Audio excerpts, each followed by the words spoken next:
सुंदर कामधेनु गाय अगर होगी तो ऐसी ही होगी। सुंदर, दूध से भरपूर, अद्भुत, अकल्पनीय गाय।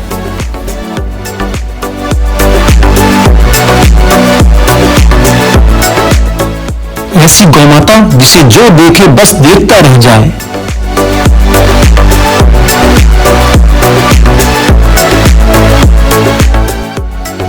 ऐसी गाय जो आने वाली पीढ़ियों को सुधार दे।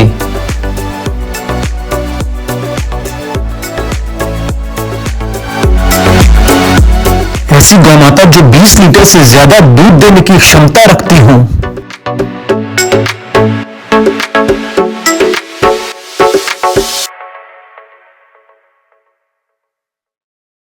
आज के इस स्पेशल एपिसोड में व्हाइट गोल्ड का एक से बढ़कर एक गोधन दिखेगा।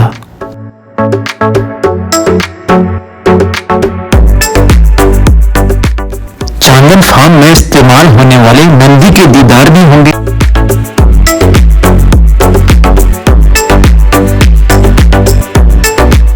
इसके साथ साथ ये भी दिखेगा आखिर यहां कैसी पीढ़ियां तैयार हो रही हैं।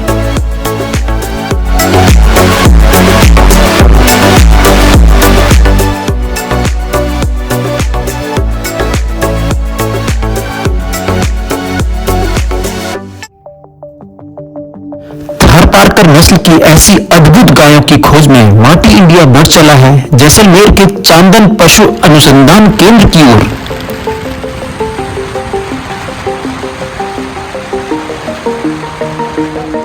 ये जो आप जगह देख रहे हैं लगेगा कि आपको कोई राजमहल है, वैसी यहाँ की बनावट है। ये बेसिकली थारपारकर गौवंश संरक्षण व संवर्धन फार्म है। ये चांदन जैसलमेर में पड़ता है। बेसिकली जैसलमेर से कुछ ही किलोमीटर पहले ये फार्म है और यहाँ पर थारपारकर की बहुत मशहूर और बहुत ही अच्छी नस्ल की गौ माताएँ हैं। तो यहाँ कैसे इनका रखरखाव होता है और क्या यहाँ का मिल्किंग रिकॉर्ड है और यहाँ कौन कौन सी प्रसिद्ध गायें यहाँ से निकली हैं और उस बारे में डिटेल में मैं आपको जानकारी दूंगा। मैं अंदर जाता हूँ, तो चलिए इस फार्म के अंदर।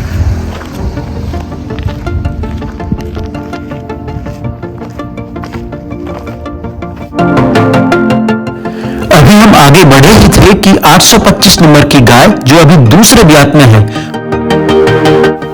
ऐसी शानदार गाय के दर्शन हो गए। इस गाय को अपने घर कौन नहीं ले जाना चाहे। वैसे आपको बता दें यहां की गायों का एक ब्यात में दूध 4648 किलोग्राम से ज्यादा तक पहुंचा है। खैर आगे बढ़ते हैं और गायों को कुछ और करीब से देखते हैं।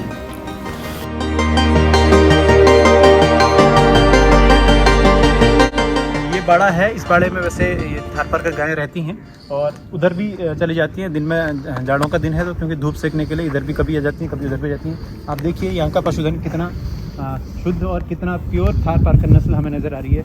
एक से बेहतरीन एक आप यहाँ पर गौ माताएँ देखेंगे। और देखिए सामने ही हमें बहुत ही दुर्लभ किस्म की थारपारकर नज़र आ रही है। इनकी अडर क्वालिटी देखिए क्या खूब है और हमें बताया गया कि इनका जो मिल्क क्षमता है करीब 8 से 9 लीटर एक टाइम का है और करीब 18-19 लीटर ये दिन का देती हैं और सेकंड ब्यात में है, ये ऐसी जानकारी मिली है। और यहीं पर इन्हीं के बीच में आपको नंदी महाराज मिलेंगे। अभी ये नंदी तैयार हुए नए नए। डॉक्टर साहब क्या लगता है इनकी उम्र कितनी होगी? इनकी लगभग 3 साल के आसपास। हाँ, तो 3 साल के ये नंदी हैं और इनकी सेवाएं चांदन फार्म में ली जा रही हैं। देखिए इनको जैसे लगा है कि हम लोग आ चुके हैं, गौराष्ट्र यात्रा में हम लोग निकले हैं, तो इनको लगता है इनको भी पहले से संदेश पहुंच चुका है, ऐसा आभास हो रहा है। और कितने गौर से देखिए, कितने वात्सल्य से ये हम लोगों को देख रही हैं कि गौराष्ट्र यात्रा पर निकले भारत सिंह राजपुरोहित और रोहित बिष्ट का वेलकम करने के लिए ये चांदन फार्म में हमसे मिलने आई है। तो डॉक्टर साहब क्या मतलब इनकी यहाँ की जो क्वालिटी है चांदन फार्म की, थोड़ा विशेषता बताइए कि चांदन फार्म क्यों इस पूरे राजस्थान में, क्या पूरे देश में क्यों विख्यात है? तो ये सबसे पुरानी ब्लड लाइन है वो चांदन की है, थारपारकर पर। अच्छा, यहाँ से ही शुरुआत हुई थी थारपारकर का। और ये राज्य सरकार का है ब्रीडिंग फार्म। और ये संवर्धन केंद्र है। और ऐसी यहाँ की जो कुंती जो गौ माता के बारे में आपने सुना होगा, जिनका दूध करीब एक ब्यात में करीब 5000 लीटर तक पहुँचा है।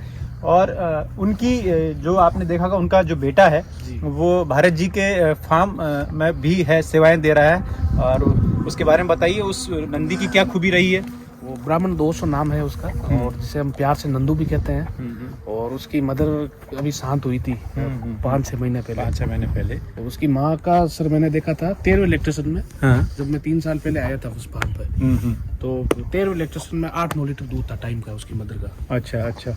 तो देखिए यहाँ का गोधन की कुंती को आप लोगों ने नहीं देखा होगा, राजमाता कुंती को नहीं देखा होगा। आप देखिए यहाँ की क्षमता देखिए, इनकी यहाँ की पशुधन की क्वालिटी देखिए, तब आपको समझ में आएगा कि थारपारकर पर कितनी क्षमता है, यहाँ की गायों पर कितनी क्षमता है, और हमारे देसी गौवंश में कितनी क्षमता है, कितनी खूबसूरत, कितना मजबूत गोधन है ये। और एक बात और मैं बताना चाहूँगा कि थारपारकर पर अगर आप लोग काम करना चाहें तो एक कन्फ्यूज़न दिमाग से हमेशा के लिए निकाल दें। देखिए थारपारकर भी लुप्त होती हुई एक प्रजाति थी गौवंश में, एक नस्ल थी, लेकिन धीरे धीरे इस पर काम हुआ है और बेहतर बनाने की कोशिश हुई है, तो ये धन हमारे सामने है। लेकिन इस अच्छा गोधन आज भी मिलना मुश्किल है। गाँवों में अगर आप जाएं तो बड़ी मुश्किल से आपको अच्छा दूध देने वाली गायें मिलती हैं, लेकिन किसानों ने फिर भी मेहनत करके काफ़ी पशुधन तैयार किया है। जो भी गौपालक इस थारपारकर पर काम करना चाहें वो ये जानकर करें कि थारपारकर पर अच्छी थारपारकर अभी भी मिलना मुश्किल है, तो उसके लिए आपको बहुत मेहनत करनी पड़ेगी, बहुत गांव-गांव घूमना पड़ेगा, तब जाकर आप एक अच्छी थारपारकर नस्ल की गाय कहीं से ले सकते हैं। और सरकारी फार्म जो होते हैं उनमें अक्सर ऑक्शन निकलता है उसके बाद ही, और वो भी बहुत टॉप क्वालिटी की गौवंश आगे नहीं बढ़ाई जाती हैं। आप वो जो गवर्नमेंट का जो सेंटर चाहता है वो उसी हिसाब से जो ऑक्शन आगे बढ़ता है। तो भारत भाई इसके बारे में जरा कुछ बताइए, हमारे पशुधन के बारे में, चांदन फार्म के बारे में थोड़ा जानकारी दीजिए। चांदन फार्म रोहित भैया अपने आप में सबसे बेहतरीन फार्मों में से एक है।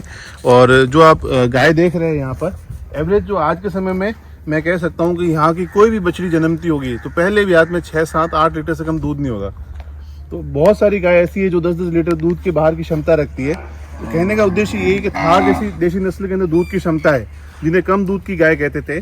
और दूसरी बात मैं देखूँ तो जो लंबा ब्यात कहते हैं, लोग कहते हैं कि थार का लंबा ब्यात नहीं होता है, पर बहुत लंबा होता है। हमारे फार्म पे या यहाँ पे भी आप देखेंगे तो कई गायों को टालने के लिए या दूध से रोकने के लिए बहुत ज़्यादा मेहनत करनी पड़ती है, उसको रोकना पड़ता है। तो अगर आपकी फीडिंग और मैनेजमेंट सही है तो आप भी ऐसा फार्म बना सकते हैं। दोस्तों आज जिस तरह के फार्म ये सभी जगह बन रहे हैं, चांदन जैसे और बाकी सारे, वो एक माइलस्टोन खड़ा कर रहे हैं। बहुत सुंदर यहाँ पे गाय है। और यहाँ पे आप देखेंगे तो रोहित भैया 24.5 लीटर तक की जो सबसे बेस्ट गाय थी, उसके बाद में भी अभी जो नए रिकॉर्ड बनेगी ना गाय, तो पहले दूसरे ब्याज में दूध पे जा रही है, तो ये बहुत बड़ा रिकॉर्ड कायम करेगी 101%। भारत भाई ये जो वाली जो गौमाता हम देख रहे हैं, हमारी तरफ देख रही है, और इनकी अडर क्वालिटी मैंने अभी तक जितनी भी थारपारकर देखी हैं, मुझे ये इनकी सुंदरता भी अच्छी लगी है, और अडर क्वालिटी भी मैं देख रहा हूँ कि बहुत ही अडर क्वालिटी में तो रोहित भैया मैं कहूँगा तो ये जो गाय है ना, इसके जैसे थनों में पूरा गैप है। इसके ये वाली जो 3628 है, तो जितना ज्यादा गैप होगा ना थनों के बीच में, जैसे वो गाय ये जो सामने देख रहे हैं, वो गाय चारों थन बराबर है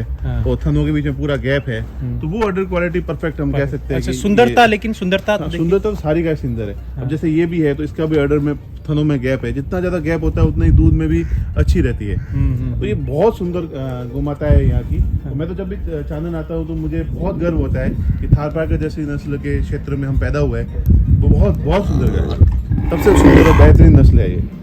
और यहाँ पे अभी जो सर्विस बुल है तो वो ये और ये दोनों बुल है, और दोनों ही सर्विस के लिए उपयोग लिए जा रहे हैं अभी।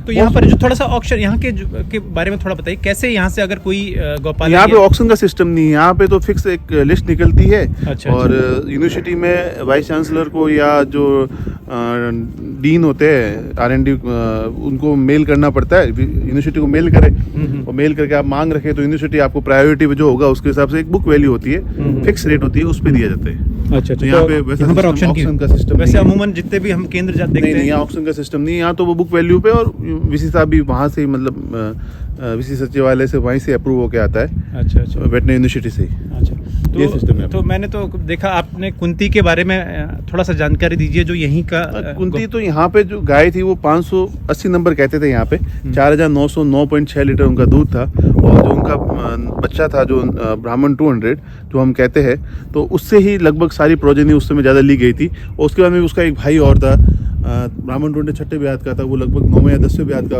उसका भाई था। तो उन दोनों की लगभग बहुत बड़ी प्रोजेनी यहाँ पे है, जिसके कारण ये हर्ड और ज़्यादा सुंदर होता रहा। तो इसलिए एक नंदी का बहुत बड़ा महत्व है। जितना हम अच्छे नंदी पे ध्यान देंगे उतना ही हमें दूध में और बाकी चीज़ों में और ज़्यादा मुनाफा और अच्छी फायदा होगा। तो ब्राह्मण 200 की सेवाएं तो अब मुझे लगता है वो तो विश्व मतलब अब वो पूरा देश में विख्यात हो चुका है। अब उसकी सेवाएं कैसे कैसे आगे बढ़ रही? उसके तो सारे बच्चे लगभग हमने लिए, उसके लिए अलग से 25-30 गायों का हर्ड है उसके और बच्चे ज़्यादा लेने के लिए। तो हमारी कोशिश यही है कि उस नंदी के ज़्यादा से ज़्यादा हर्ड सभी जगह तैयार हो। आपको बता दें, हर उम्र मिल्किंग के हिसाब से गायों के लिए यहाँ अलग बाड़ों का निर्माण किया गया है।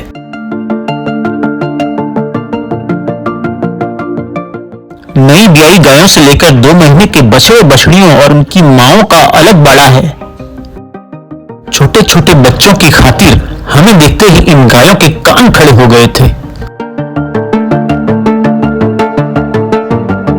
तो इस वक्त मैं चारण फार्म के उस हिस्से में आ चुका हूँ जहाँ पर बेसिकली मिल्किंग होती है थार पारकर गायों की। यहाँ पर करीब 300 थार पारकर गायें हैं और बछड़ों को मिलाकर 300 थार पारकर गायें हैं। तो आप देखेंगे ये हिस्सा जो है यहाँ पर मिल्किंग होती है, इस तरफ भी गायें आ जाती हैं, इस तरफ भी गायें आ जाती हैं। और एक इसी तरह से एक मिल्किंग मतलब पार्लर कह सकते हैं, मिल्किंग वाला जोन उस तरफ भी है। तो दोनों तरफ की गायें इधर से भी उधर से भी वहाँ पहुँच जाती हैं या शाम को इधर आ जाती हैं। फिर उसके बाद जब दूध निकाल लिया जाता है तो आप देखेंगे यहाँ पर एक वेइंग मशीन लगी है। यहाँ पर हर रोज़ सुबह शाम दोनों वक्त जो है वेइंग होती है, पूरा उनका नापा जाता है कि किस गाय ने कितना दिया, बाकायदा उनका रिकॉर्ड मेंशन किया जाता है, तब जाके दूध आगे बढ़ता है। आप देखेंगे इधर भी आपको गौ माताएँ दिखेंगी और उनके छोटे छोटे बच्चे बछड़ियाँ दिखेंगी और इधर दूसरी तरफ भी गौ माताएँ दिखेंगी। माटी इंडिया का ये एपिसोड आपको कैसा लगा बताना मत भूलिएगा। और हाँ, आपको ये वीडियो पसंद आया हो तो लाइक और शेयर कीजिएगा। जो लोग माटी इंडिया पर नए हैं वो चैनल सब्सक्राइब करके बेल आइकन को जरूर दबाएं। धन्यवाद।